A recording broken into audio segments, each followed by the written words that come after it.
तो हेलो यार class 10th वालों, कैसे हो तुम सभी लोग। स्वागत है आपका इस amazing platform the wondering Piper. And आज हम लोग पढ़ने वाले हैं आपका हिस्ट्री का चैप्टर 1 का ये प्यारा सा टॉपिक, हिस्ट्री चैप्टर 1 का ये प्यारा सा टॉपिक जिसका नाम है फ्रेडरिक सोर्यू। आपकी तो बेसिकली हिस्ट्री क्लास 10th की एनसीईआरटी स्टार्ट होती है, वो स्टार्ट ही इस टॉपिक से होती है ना, फ्रेडरिक सोर्यू के ऊपर। आपकी तो पहले पेज पर आपकी पेंटिंग दी हुई है इनकी, है ना, एंड उनके यूटोपियन विजन के बारे में। यहाँ से 3 मार्क्स का क्वेश्चन, 2 मार्क्स का क्वेश्चन एमसीक्यू बनता ही बनता है, ठीक है, बहुत इंपॉर्टेंट हो जाता है। तो सबसे पहले हम देखते हैं कि हम इनके बारे में पढ़ क्यों रहे हैं। तो देखो, सबसे पहले तो आपकी जितनी भी बुक्स हैं उनके अंदर ये इमेजेस वगैरह इसलिए डाली गई है एंड उनसे क्वेश्चन इसलिए आते हैं ताकि जो आपकी क्रिटिकल थिंकिंग है वो थोड़ी सी एनहेंस हो, और उसके अलावा आपकी ऑब्जर्वेशन एनहेंस हो, ठीक है। उसके अलावा इस चैप्टर के अकॉर्डिंग अगर बात करें तो जो आपकी ये फ्रेडरिक सोर्यू की पेंटिंग है उससे आपका इस चैप्टर का बैकग्राउंड जानने में बहुत ज़्यादा हेल्प करती है, ठीक है। यानी कि आप ये चैप्टर को एकदम ब्रॉडली समझा देती है, ठीक है, चैप्टर का क्रक्स आपको दे देती है।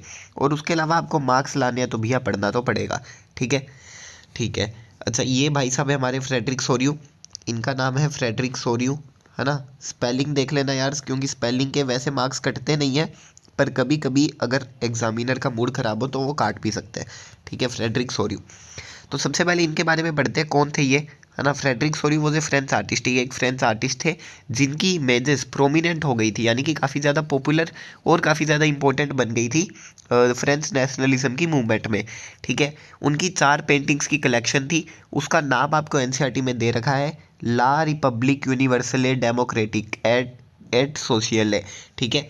ये ऑब्वियसली फ्रेंच लैंग्वेज है, ठीक है। इसका नाम अगर आपको ध्यान रख पाओ तो अच्छा है, वरना इस पे आपको ज़्यादा यानी कि ज़्यादा परेशान होने वाली बात नहीं है, क्योंकि जो मेन नाम है वो आपका basically the pact between nation, जो हमारी फर्स्ट पेंटिंग है उसी का नाम है, ठीक है। तो ये क्या करती है ना, ये जो पेंटिंग्स है ये इनका विज़न रिफ्लेक्ट करती है, विज़न दिखाती है इनका, जिसमें इनके विज़न ये क्या था कि world full of democratic and socialist republics, monarchy ना हो बेसिकली, तो वो उनका विज़न था, ठीक है। अच्छा, जो इनकी मोस्ट सिग्निफिकेंट वन की कंपोजिशन थी, ठीक है, यानी कि इनकी जो मेन खूबी थी वो थी इनकी कंपोजिशन, यानी कि बनाते बहुत अच्छा थे, एंड ये इसी के लिए जाने जाते थे। इनके जो वर्क्स थे, ठीक है, लिबरल एंड नेशनलिस्ट रेवोल्यूशंस में फ्रांस एंड यूरोप के अंदर, ठीक है। 1848 में इन्होंने 4 सीरीज ऑफ पेंटिंग्स लॉन्च की थी, ये डेट इंपॉर्टेंट है 1848 में, ठीक है। और इन्होंने एक आदमी को पोर्ट्रे किया था, कंट्रीज़ को पोर्ट्रे किया था, एलिगोरीज को पोर्ट्रे किया था।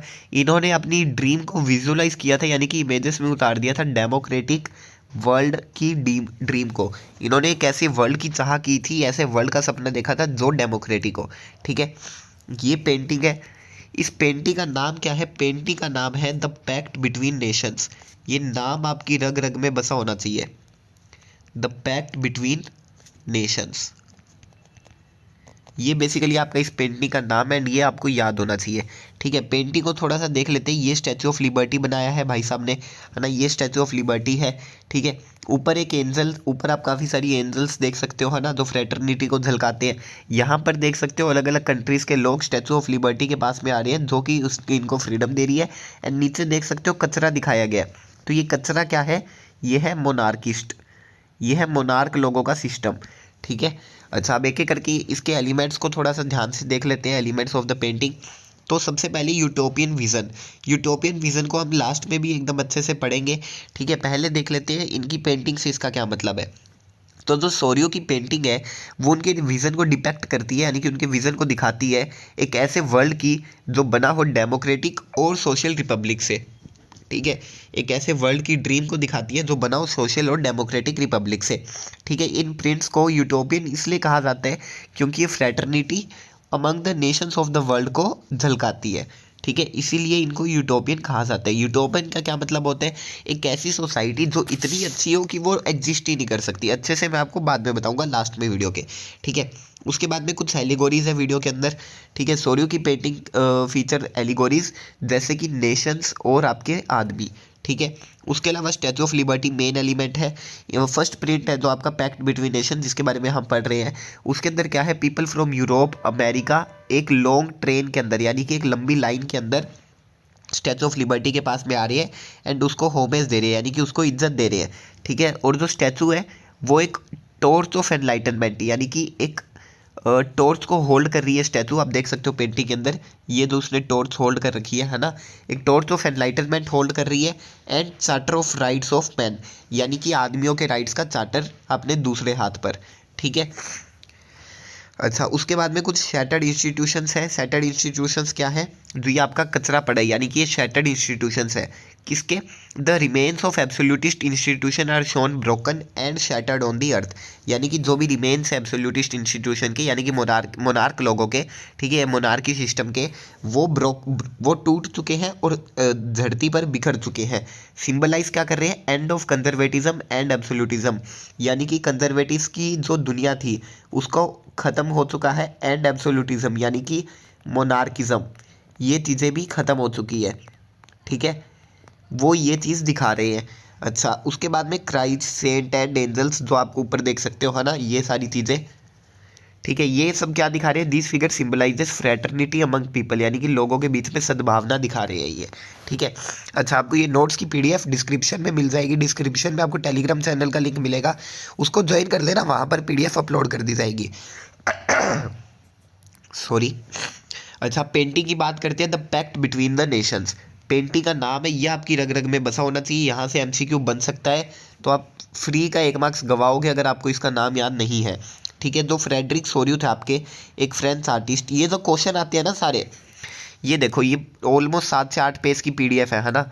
एक ये वाला फ्रेडरिक सोर्यू वाला एक, ठीक है, ये दूसरा पेज, ये तीसरा पेज, ये चौथा पेज, ये 5वां पेज। बस 5 पेज आपने अगर याद कर दिए तो आपके फ्रेडरिक सोर्यू के ऊपर जितने भी क्वेश्चन आते हैं उनका सबका आंसर है इन पेजेस में। एंड 5 तो याद ही नहीं करने, क्योंकि ये पेज ऑलरेडी आप पहले पढ़ चुके हो।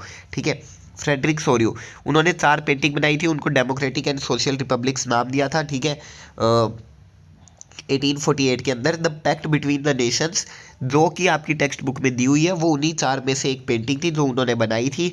ठीक है, इस पेंटिंग के अंदर क्या था? एक प्रिंट था that visualise the dream of a world consisting of democratic and social republics. ये आप ऑलरेडी पढ़ चुके हो। ठीक है, अगर आपसे क्वेश्चन आता है कि हु वॉज फ्रेडरिक सोर्यू, तो आपको ये लाइन लिखनी है, तो हम पहले पढ़ के आए हैं। ये आंसर है आपका हु वॉज फ्रेडरिक सोर्यू का। ठीक है, ये भी लिख दे तो साथ में, तो वेल एंड गुड है। ठीक है,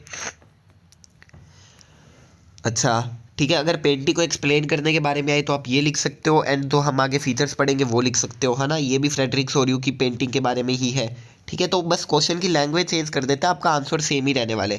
पेंटिंग के फीचर्स की बात करते हैं, तो जो पेंटिंग है वो दिखा रहा है कि जो पीपल है यूरोप और अमेरिका के, मैन एंड वुमेन, हर एक एज के, यानी कि बूढ़े, बच्चे, जवान लोग, एंड सोशल क्लासेस, यानी कि गरीब अमीर, सारी सोशल क्लासेस के लोग एक लॉन्ग चेन में स्टैचू ऑफ लिबर्टी की तरफ जा रहे हैं एंड उसको होमेज दे रहे हैं। अच्छा उसके अलावा यूएसए और स्विट्जरलैंड के जो लोग हैं वो ऑलरेडी नेशन स्टेट्स बन चुके थे जब फ्रांस में रेवोल्यूशन हो रहा था, तो वो लोग लाइन में आपको सबसे आगे दिख रहे होंगे, है ना। ये यहाँ पर देख सकते हो, ये वाले लोग, ये आपको सबसे आगे दिख रहे हैं लाइन में। लेकिन ये लोग क्या कर रहे हैं? प्रोसेशन को, यानी कि मार्च को लीड कर रहे हैं। ठीक है, एंड इन्होंने स्टैचू ऑफ लिबर्टी को ऑलरेडी पास कर लिया है। ये देख सकते हो, ये लोग ऑलरेडी पास कर चुके हैं, है ना। इन्होंने ऑलरेडी होमेज दे दिया है। लेकिन जो यूरोपियन नेशन है, जैसे जर्मनी हो गया, ऑस्ट्रिया हो गया, kingdom of two Sicily, Lombardy, Poland, England, Ireland, Hungary, Russia, ये सब उनको फॉलो कर रहे हैं। ये देख सकते हो, ये जर्मनी का फ्लैग हो गया, है ना। ये सभी लोग इनको फॉलो कर रहे हैं। अच्छा जो स्टैचू ऑफ लिबर्टी है वो एक फीमेल फिगर है जिसको एक गिवर ऑफ फ्रीडम की तरह रूप से दिखाया गया है, यानी कि आज़ादी देने वाली। ठीक है, who bears the torch of enlightenment in one hand and charter of rights of man in the other. अच्छा उसके बाद में जो क्राइस्ट और एंजल्स हैं वो लोगों को ब्लेसिंग दे रहे हैं, है ना। ये सब आपके क्राइस्ट और एंजल्स लोगों को ब्लेसिंग दे रहे हैं। उसके अलावा जो फ्रेटर्निटी है वो क्राइस्ट के अबव लिखा है, जिसका मतलब है गॉड्स और एंजल्स इस भाईचारे को प्रमोट कर रहे हैं उनके बीच में, नेशंस के बीच में। ठीक है, तो ये देख सकते हो इसके ऊपर फ्रेटर्निटी लिखा हुआ है। बेसिकली यहाँ पर पूरी पेंटिंग आ नहीं पाई, है ना, यहाँ पर फ्रेटर्निटी लिखा हुआ है आपका। ठीक है, इन दी फोरग्राउंड ऑफ द प्रिंट जो शैटर्ड रिमेन्स इंस्टीट्यूशन के, ठीक है, सिंबल्स ऑफ एब्सोल्यूटिस्ट इंस्टीट्यूशन, वो ये दिखा रहे हैं कि रिप्रेसिव गवर्नमेंट खत्म हो चुकी है, जिसका which passes no rights to its people. ऐसी गवर्नमेंट खत्म हो चुकी है जिसमें लोगों के पास में कोई राइट नहीं था। अब एक ऐसी सरकार आएगी, अब ऐसा सिस्टम आएगा जिसमें लोगों के पास में ही सारे राइट्स होंगे। ठीक है, ये फीचर्स है। अब बात करते हैं, सर आप इतनी देर से यूटोपियन विजन करे जा रहे हो, तो यूटोपियन विजन क्या है? तो utopian vision is such an idealistic vision of society that is unlikely to actually exist. Question आएगा तो आपको एग्जैक्ट वर्ड टू वर्ड यही लिखना है, ठीक है। इसका मतलब क्या है? एक ऐसा विजन जो इतना अच्छा हो, एक ऐसी सोसाइटी जो इतनी अच्छी हो कि वो एग्जिस्ट ही नहीं कर सकती। इसका क्या मतलब है? इसका मतलब अगर मैं आपको कहूँ कि आज हम एक ऐसी सोसाइटी में रहे जहाँ कोई अमीर ना हो, कोई गरीब ना हो, धर्म के नाम पे कोई लड़ाई ना हो, जात पात सब खत्म हो जाए, है ना, काला गोरा रंग भेद सब, जेंडर भेद सब खत्म हो जाए, ठीक है, क्लासेस वगैरह सब खत्म हो जाए, सब लोग आपस में मिलजुल कर रहे, तो ऐसा हो ही नहीं सकता। ऐसा हो ही नहीं सकता। कम से कम आप खुद लगा लो, इंडिया के अंदर ये 1 बिलियन से ज़्यादा लोग हैं। अगर आप इंडिया में भी ये चीज़ अज्यूम करना चाहो कि पॉलिटिक्स वगैरह सब खत्म हो जाए एंड लोग आपस में मिलजुल कर रहे, तो हो ही नहीं सकता ना, डेट इज़ नॉट पॉसिबल। तो इतनी अच्छी सोसाइटी की वो एग्जिस्ट ही नहीं कर सकती। That is your utopian vision, ठीक है। अच्छा, अब जो ये पेंटिंग है इसको हमने यूटोपियन विजन क्यों बोला है? उसके ये 2 रीजंस है, ठीक है। इससे क्वेश्चन आया हुआ है, इसलिए मैंने ये वाला पॉइंट इंक्लूड कर लिया, ठीक है। जो यूएस और स्विट्जरलैंड के लोग हैं वो, while others were A part of one और अदर, यानी कि जो यूएस और स्विट्जरलैंड के लोग हैं वो ही पहले नेशन थे, जबकि बाकी जो स्टेट्स थी वो दूसरे नेशन या फिर एम्पायर्स के पार्ट थे, ठीक है। और जो पेंटिंग है वो दिखा रही है कि हर एक सोशल क्लास के लोग, वुमेन भी, ठीक है, इवन आफ्टर फ्रेंच रेवोल्यूशन ख़त्म हो गया और उसके अंदर वोटिंग राइट्स लिमिटेड थे वुमेन को, ठीक है, यानी कि प्रोपेरेटेड सेक्शन ऑफ सोसाइटी को, जैसे वुमेन हो गए और जो भी अपने ये मैन विदाउट प्रॉपर्टी हो गई, उनको वोटिंग राइट्स दिए थे फ्रेंच रेवोल्यूशन के बाद में भी। तो वो भी फिर भी उस चीज़ को नेगलेक्ट करते हुए, उस चीज़ को झुटलाते हुए वो भी स्टैचू ऑफ लिबर्टी की तरफ बढ़ते जा रहे हैं, ठीक है। That is utopian vision. तो आई होप आपको ये वाला चीज़ क्लियर हो गया होगा, है ना। ये काफ़ी ज़्यादा इंपॉर्टेंट पॉइंट है यार आपका, ठीक है। बार बार इससे क्वेश्चन आते हैं। मैं क्वेश्चन इंक्लूड नहीं किया क्योंकि इतना टाइम नहीं था, इन पीडीएफ भी बड़ी हो जाती, वीडियो भी बड़ी हो जाती, मैंने क्वेश्चन इंक्लूड नहीं किया। अब पीवाईक्यूज उठा के देखोगे, हर साल एक ना एक क्वेश्चन मिल जाता है फ्रेडरिक सोरियो की पेंटिंग के ऊपर, ठीक है। तो ये बहुत ज़्यादा इंपॉर्टेंट है। नोट्स की पीडीएफ आपको डिस्क्रिप्शन में मिल जाएगी, टेलीग्राम ग्रुप ज्वाइन करोगे वहाँ पर आप अपलोड कर दी होगी, ठीक है। डेफिनेटली इसको ज़रूर से पढ़ना, पढ़कर जाना, ठीक है। मैं हूँ आपका अरमान भैया एंड मैं आपसे लेता हूँ आज की वीडियो के लिए विदा। अगर आपको कोई भी डाउट्स है आप कमेंट सेक्शन में लिख सकते हो, ठीक है। आज की वीडियो के लिए इतना ही, हम मिलते हैं नेक्स्ट वीडियो में।